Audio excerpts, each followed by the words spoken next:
Over the past 12 months, the United Kingdom has introduced two new pieces of landmark legislation, almost exactly 1 year apart, in relation to policing, prosecuting and protesting. The first was the Police Crime Sentencing and Courts Act, which gave wholesale new powers to the police and allowed the Home Secretary, then Priti Patel, now Suella Braverman, to make regulations without reference to Parliament and decide which type of protests the state deems to be acceptable and unacceptable. That legislation, often dubbed the Policing Bill, was highly controversial, described by domestic and international human rights organisations as being an attack on the right to protest, which is a fundamental human right. The bill was so vague in its wording as to allow virtually any protest that the government or the police disagreed with to be criminalised, therefore allowing the protest to be forcibly ended, and those involved face the prospect of criminal charges and convictions. A reminder, in case you missed it at the beginning of this video and might be a little confused, this is in the United Kingdom, not Syria, Iran, or Russia. The second piece of legislation, which received royal assent just a few days ago, is the Public Order Act, which provides the legal framework for even greater police crackdowns on protests because, criminalising people just for being too noisy or a nuisance apparently wasn't broad enough, as well as introducing several new offences, greater stop and search powers for the police, and, remarkably, banning orders that can be issued even if you haven't committed an offence.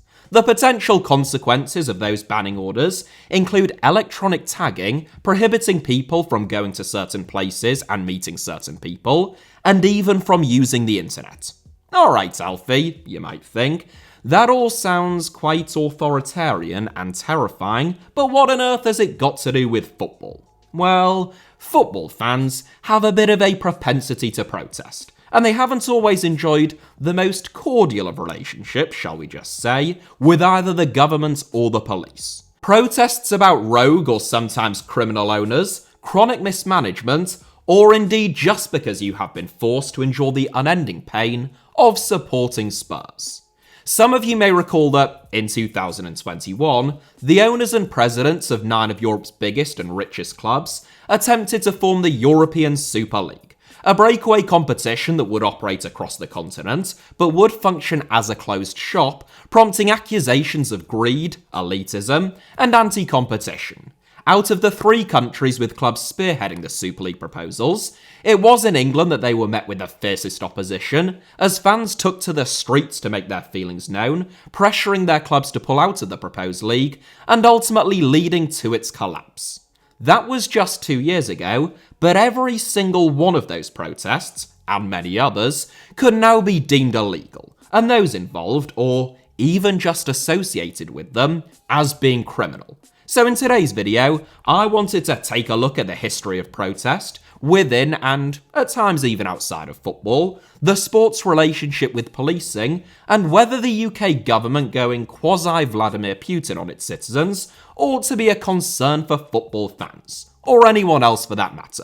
For those whose heads explode upon discovering any conflation of football and politics, this video is yet more evidence that the two are irrevocably intertwined, but allow this to serve as a trigger warning that other HITC Sevens videos are available if that is the case, including a recent video that I made about why so many corners hit the first man, which was entirely apolitical, at least as far as I can recall. For everyone else, welcome to the democratic people's, not a republic, of the United Kingdom. I just hope that you're not planning on causing any kind of a nuisance. Football and protests go together like 70-year-old men and the misplaced belief that they somehow fought in a war that ended before they were born. In the Bundesliga, fans will happily throw their beer and bratwurst onto the pitch and walk out after 20 minutes, as Borussia Dortmund fans did a few years back, if ticket prices exceed €50. Charlton Athletic fans held a mock funeral for their own club back in 2016, and then threw beach balls onto the pitch in order to disrupt the game, as a way of voicing their displeasure with controversial owner Roland Duchâtelet. Brazilians, who are renowned for their almost unrivaled love of the beautiful game, nonetheless staged enormous protests ahead of the 2014 World Cup, as over 1 million people took to the streets to protest the misuse of public funds and the enormous amount of money that was being spent on hosting the tournament to the detriment of public services. It's in the nature of the sport. Emotions run high, fans want a voice, and grievances are often very real. In my own short time supporting Hull City, I am still clinging vaingloriously to the last vestiges of youth. Fans have been protesting for about half of that time, and that is despite the fact that, on the pitch at least, it has actually been the most successful period in the entire history of the club, including 3 promotions to the Premier League, an FA Cup final, and even a brief foray into the once unimaginable realm of European football. The early years of my life, before I had any idea what was really going on, were mired by rogue owners, winding up orders, and the very real risk of the club ceasing to exist at all. At the turn of the millennium, Hull City were literally locked out of their own ground after former chairman David Lloyd, who had sold the club but retained ownership of Boothbury Park, claimed that the club's new directors owed him over £100,000 in unpaid rent. 2 years before that, Tigers fans had managed to halt a game against Bolton Wanderers by throwing tennis balls onto the pitch. Lloyd, a former tennis player himself, who made most of his money by founding a chain of leisure clubs which still bear his name, had briefly banned players from training with a football. No, not kidding. Sacked most of the backroom staff and attempted to sell the stadium to developers and merge Hull City with the local rugby league club, which he also owned. Protests, in those sorts of circumstances, are surely understandable. In 2010, when the Tigers' first ever stint in the Premier League came to an end, it was revealed that the club was £35 million in debt and still had a £39 million a year wage bill, throwing the club's continued existence into doubt yet again. The Alam family, successful local business people of Egyptian descent, were hailed as saviours when they took on that burden, describing it as a gift to the city of Hull. And for the first few years, that is exactly how it seemed. The Tigers stabilised in the Championship under Nigel Pearson, before winning promotion under Steve Bruce. But Hull City Council then refused to sell the Alams the club's stadium, prompting proposals to move the club outside of Hull, which is, a bit of a weird gift to the city, and efforts to rename the club Hull Tigers. Hull City fans spent most of the last decade protesting the Alams, whether that be their name change proposals, the scrapping of concessionary tickets so that it became the only club in England where children and pensioners were forced to pay the same price as adults, or the chronic lack of investment that saw the club drop back down into League One for the first time in 15 years. Until Turkish media mogul Acun Ilıcalı acquired the club in 2022. So far, Ilıcalı hasn't yet done anything worthy of mobilising fans against him. It's all been quite positive really, but history tells us that at some stage, he will change the club's colours to green and purple, decide that there is really no need for goalkeepers, and announce a joint mission with Elon Musk to relocate the club to Mars. That is just one club, over one 20 to 25 year time frame, and there are others who have had it much worse than us, whether that be Doncaster Rovers when their owner burnt their own stadium down, Notts County when they were taken over by someone who seemingly didn't exist but still managed to hire Sven-Goran Eriksson and then send him on a trade envoy to North Korea, or the catalogue of clubs, from Rushden and Diamonds to Macclesfield Town, who have been dissolved and ceased to exist. You would have to have a pretty high threshold for football fans protesting to say that all of those instances didn't want severe backlash from supporters. And the reality of modern football, in which the owners of clubs and the decision makers at the top of the sport are becoming ever more detached from supporters and local communities, means that fans are even more likely to stage protests. Football fans want a voice. In Germany, thanks to the 50+1 rule, they often do have a genuine say on how their clubs are run. At the Big Two in Spain, albeit with some fairly severe restrictions, fans can at least elect their president and vote on some key decisions, and in Latin America, the threat of death is commonly invoked as a method of ensuring that fans get what they want. I wouldn't recommend that last one, but it is what it is. In England, what have fans got? The top clubs are increasingly owned by dispassionate overseas billionaires or tyrannical royal families. Meanwhile, many clubs outside of the Premier League are blessed with asset strippers, total idiots, and hapless chancers who are willing to gamble the future of their club. In many respects, noisy and disruptive protests are the only recourse and outlet that fans have to make their feelings heard, which is a bit of a problem when the governing crime syndicate, otherwise known as the Conservative Party, decides that it can arbitrarily and discriminately criminalise protests, particularly noisy and disruptive ones, and gives the police the powers to break up protests as they see fit. We like to do ourselves down sometimes in the UK, but one thing that we are actually quite good at is protest and dissent. Alright, we're not as good as the French, who will happily burn Paris to the ground in response to a 3% tax hike on baguettes, but we're still pretty good. The Chartist movement in the early to mid-1800s saw a mass mobilisation of the working classes who fought and won the right to vote, the suffragettes during the early 1900s who fought and won the right to vote for women, forcing landmark legislation in 1918 and in 1928, and more recently the poll tax riots at the beginning of the 1990s, which overturned a proposed flat tax imposed by the Conservative government to be collected by local authorities and led to Margaret Thatcher being ousted from government. There is this idea that exists now, and this myth that is being perpetuated, that all effective protest movements have been peaceful, uncontroversial, and they were unambiguously popular in their own time. That couldn't be further from the truth. The Chartists took up arms and were met with vicious repression from the government, which was orchestrated by soldiers and the police. At the 1839 Newport Rising, which was one of the last large-scale Chartist uprisings, soldiers opened fire on protesters, with as many as 24 protesters estimated to have been killed, and leaders of the uprising were hanged, disemboweled, beheaded, quartered, and their remains publicly displayed in an attempt to deter further activism and dissent.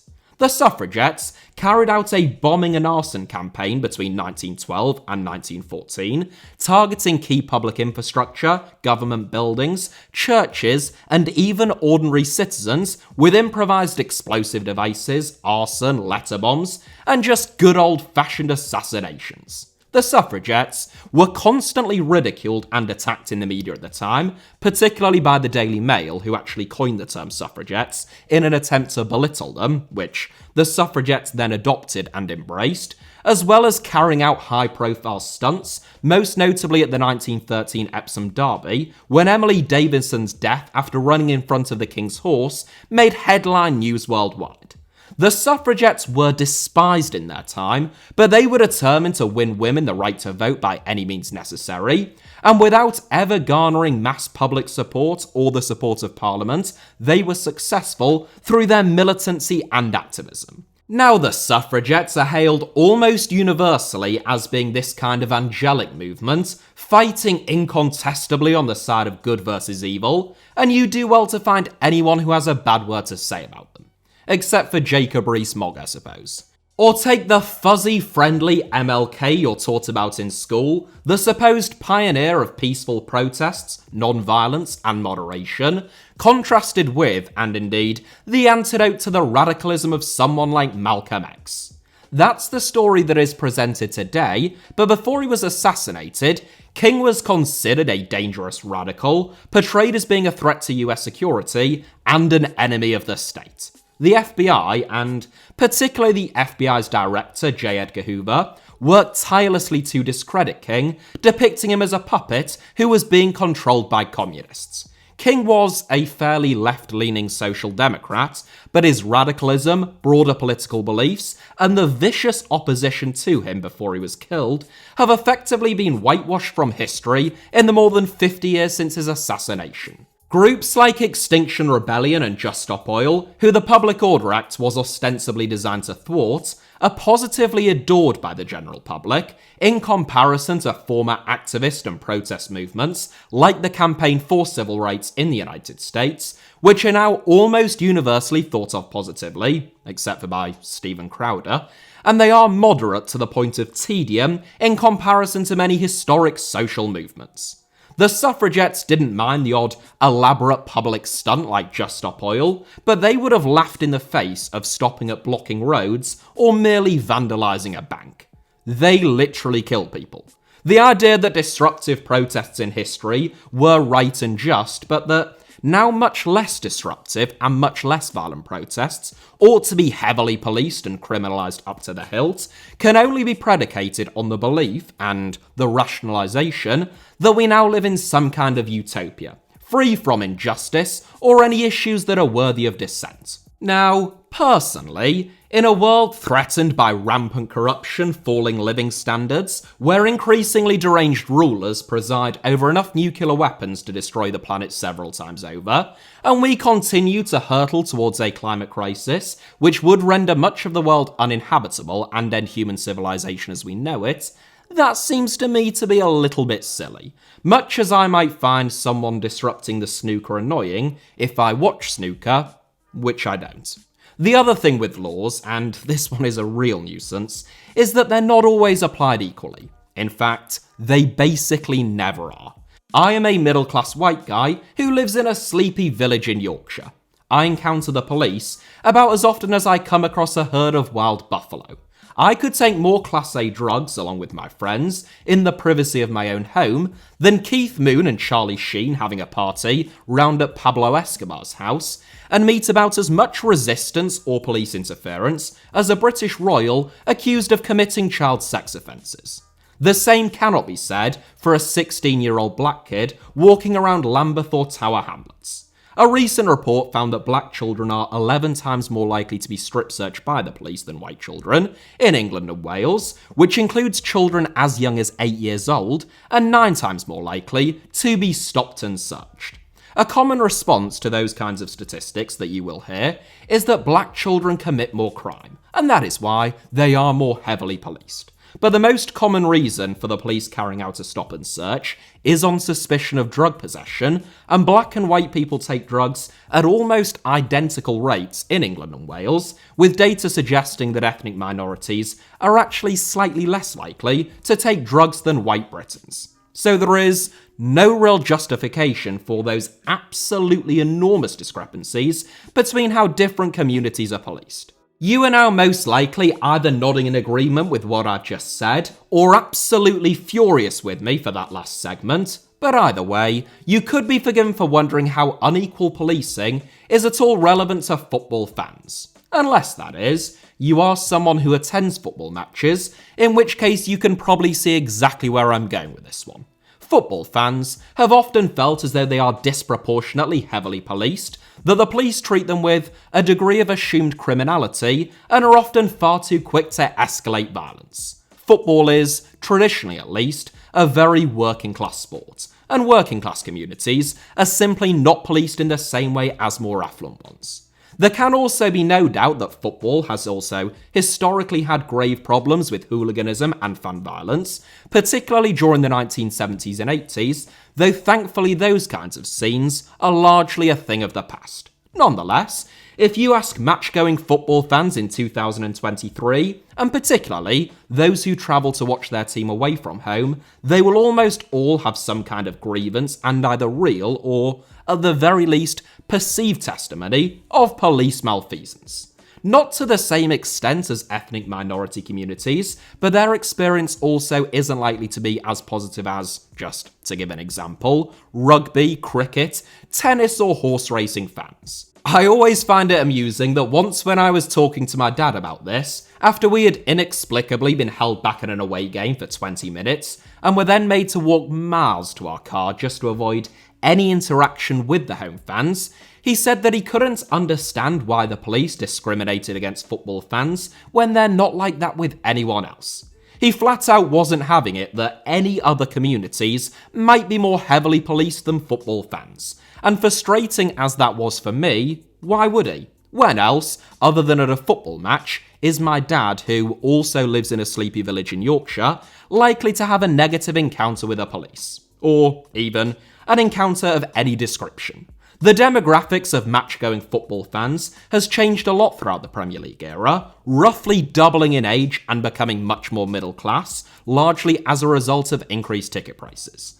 That hasn't yet fully filtered down into the way in which fans are policed though, and both the Police Crimes Sentencing and Courts Bill and the Policing Bill will primarily impact communities that are already disproportionately heavily policed, therefore including football fans. Climate protesters might be the poster boys of these bills, but it would be incredibly foolish and naive to believe that sweeping legislation such as this will be restricted to one very specific group of people and form of protest. Football protests, like almost every other form of protest, are almost definitionally noisy and disruptive. Two things that could now render them illegal, those involved as being criminal, and allow the police to forcibly break them up. Does anyone seriously believe that the very noisy, disruptive, and, crucially, effective European Super League protests would have been as effective in overturning the proposed breakaway league if football fans had instead just written a strongly worded letter or email to Joel Glazer, Florentino Perez, and Roman Abramovich? Does anyone think that Liverpool fans, who forced John W. Henry not only into pulling out of the European Super League, but into issuing a grovelling apology video to fans, would have applied the necessary pressure to get that outcome if, instead of gathering outside of Anfield, making their voices heard, and hanging up scathing critiques of Henry alongside hammer and sickles, they had just gathered around a campfire in Stanley Park and sung Kumbaya? That sounds absurd, because it is, and the same is true of all protests. The suffragettes didn't win the right to vote just by asking nicely. The ANC didn't end apartheid in South Africa by sending a letter to the Afrikaner Ethnic Nationalist NP party saying, "Can you stop being so racist now, please? Kiss, kiss, kiss." And climate activists won't succeed if the best that they can come up with is pointing to the science and saying please and thank you. Indeed, out of those three examples, climate protesters are the only group that haven't yet taken up arms. It's also likely to become increasingly difficult to draw clear dividing lines and distinctions between football-related and non-football-related protests. The protests in Brazil ahead of the 2014 World Cup, which I mentioned earlier in this video, were ostensibly about a football tournament, but they were really a wellspring of rage in Brazil in regards to rampant poverty, corruption, and underfunded public services. The European Super League proposals were so unpopular because fans were objecting to what they could see was very blatant greed, elitism, and downright unfairness being orchestrated by a handful of super-rich elites, with zero consideration for or consultation with ordinary people. And if you think that is unique to football, or even where you'll find the worst examples of it, I'm afraid that I've got some really bad news for you. Regardless of what you think of certain social or protest movements, just as laws that were rushed through in the aftermath of 9/11 now affect us all, rather than just terror suspects as was originally intended, increased authoritarianism is never good for liberty and human rights. Football fans won't be the primary target of increasingly despotic and draconian legislation, but nor will they be immune from it. And whether you are a football fan or not, whether you care about the climate crisis, human rights abuses, attempts to bastardize the sport and clubs you love, or all of the above, that should be of grave concern. I'm recording this video on the morning of King Charles III's coronation. It's not even 9 AM yet, and already peaceful democracy campaigners and the head of the campaign group Republic have been arrested for the heinous crime of holding placards and not being entirely subservient to the Windsors. Once again, it doesn't matter whether you are a royalist, a Republican, or just ambivalent on the issue.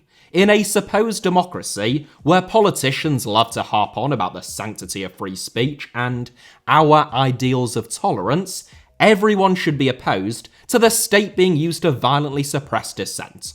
The UK is not Syria, Iran, or Russia. It would be disrespectful to the citizens of those countries to suggest that it is, but the creeping hand of authoritarianism is expanding ever further.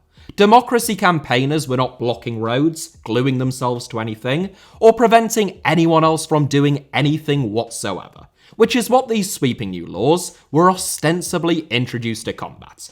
They were merely peacefully expressing, or indeed peacefully preparing to express, the will of around a third of the country and a majority of young people. Within days of the Public Order Act, rather ironically, receiving royal assent, we have seen how it can be abused and will continue to be abused.